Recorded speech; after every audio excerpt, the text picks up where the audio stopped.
A man described as a serial armed robber in D.C. was sentenced to almost 2 decades in prison. And among more than a dozen of his victims is the ANC for the Fairlawn community in Southeast. Our Felicia Ashley was in court today for that sentencing, and she's joining us live now. Felicia, you heard emotional statements from victims about a man officials are calling a danger to society. That's right, and they described in court what it was like just to be walking down the street in their neighborhood a regular day. One man broke down as he described what it was like to have a gun put in his face, over his coat, and what he calls some chump change. Now, a lot of people in this neighborhood that showed up to the courthouse to testify, or rather to share their victim statements, said that some of them had to move, and they're traumatized by this every day.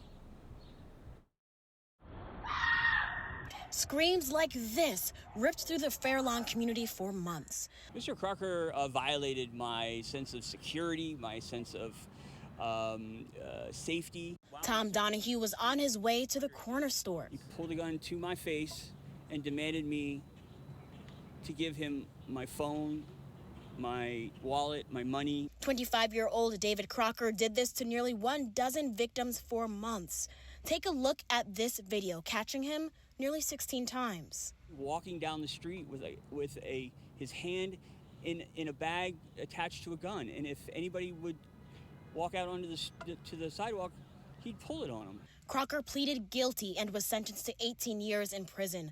Prosecutors say he got a good deal because he likely would have been indicted on the other armed robberies. Yet prosecutors decided to drop 13 of them. It wasn't until I sat down and started to realize that this was coming to an end.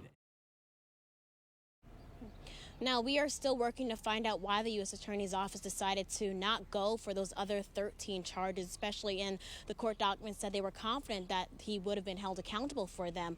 We're also trying to get more clarity on some information that we saw in his sentencing documents, so we're going to keep working on this story and we'll bring you the follow-up. But for now, we are reporting live from the Fairlawn neighborhood. Felicia Ashley, 7 News.